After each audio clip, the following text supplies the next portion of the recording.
This is our final episode of 2024, which is crazy to think about. But in honor of that, I want to talk about some things that you can do if you get one of those nice year-end bonuses. These strategies are also going to work if you get a bonus at different points in the year. I know a lot of companies also like to pay out in that February, March timeframe, or I have several clients that get quarterly bonuses. And so I want to start by laying a little groundwork here.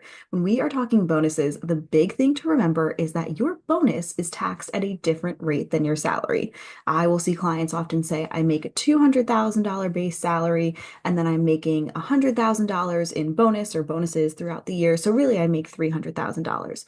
Not true, because by looping that together, it would make it sound like to any financial professional, accountant, bookkeeper, financial advisor, insurance broker, you name it, it makes it sound like your salary is $300,000. But because your salary and income are taxed at two different rates, you're really going to be taking home less money than if you really truly made a $300,000 salary.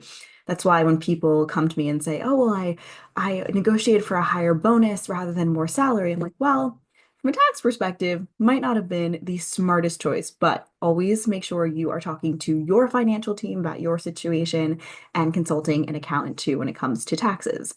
However, we are going to talk today about five different things that you can do once you are getting these bonuses, whether it's quarterly, annually, and no matter what time of year you are getting them. And I like to use these strategies with clients. And there are some people who just say, I want to throw all my money at this one thing.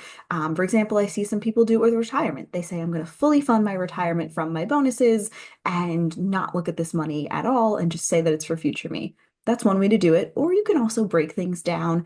And the way that you break them down is going to be dependent on your life and your goals. So when I am working with clients and we are building a financial plan and they receive these bonuses, we talk about in terms of funding, priority, timeline, what makes the most sense when we are breaking these down. So you can do some of that work yourself based on the five different things I'm going to break down and figure out, okay, what makes the most sense for what I am trying to achieve now? So the first one that you can do is to be boosting your savings, right? You want to make sure that your emergency account is fully funded. And I also see a lot of clients and work with them to say, hey, let's put a portion of this money aside for vacations for the year or even for holiday spending for the upcoming year, right? It's one of those things that always surprises us and we're like, oh my goodness, how have the holidays gotten so expensive? And it's so much more than just presents. So by saving and setting aside money through the year, it really helps to alleviate that. You may have another big purchase coming up in the short term, like a new car, an addition on the home. The kids are going to college soon, and you're like, how in the world are they already in high school? So you really want to be adding to their college and education savings. This could be a way that you are doing so. Like I mentioned before, this is also a great way to invest in your future and put aside money for things like retirement or that 20 to 30-year timeline, right? You might be sitting here saying, hey, during retirement, we want to take the family on a huge trip, bring the kids, the grandkids, our extended family, and really have that time together. We're going to set aside money now, knowing that this is coming.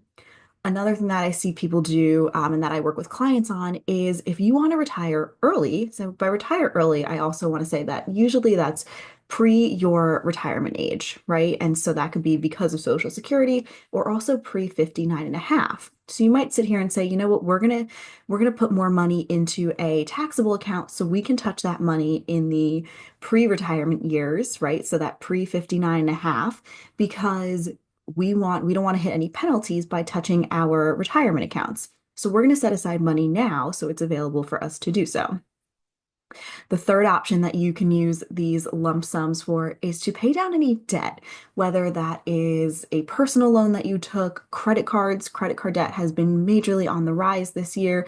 And so paying down some of that high interest debt and throwing a lump sum towards it is going to help by paying down the balance, but also stopping you from the compounding interest that so many credit cards see. And you would be shocked at what credit card rates are at these days. So make sure you are also checking your rates.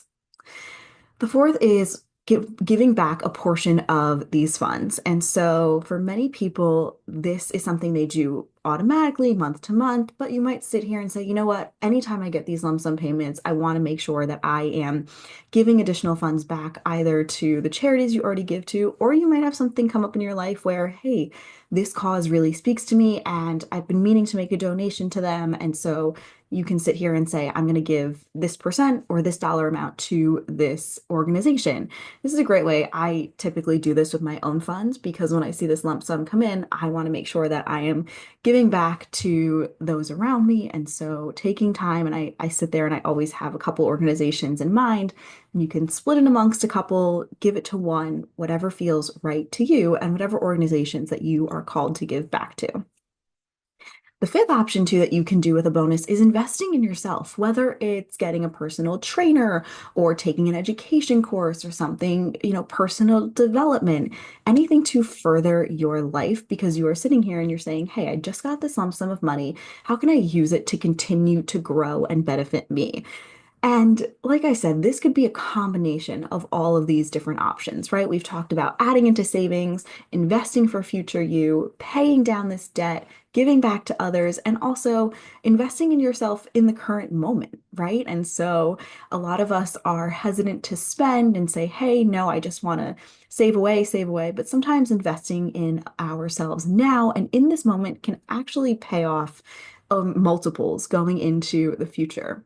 So I hope this is helpful. And remember, consult with your financial team, talk to them too, and make sure you are understanding any tax implications that go along with your bonus. Make sure you are prepared for those and setting aside, and also work with the rest of your financial team as well to figure out what areas make the most sense for you to be contributing to and adding into, and how much is also another key component to this. And so, any questions, please make sure you comment below, or you can send us an email and ask any of your questions. All that information is in the video description. And I look forward to seeing you in 2025 and hope you have a fantastic holiday and bonus season.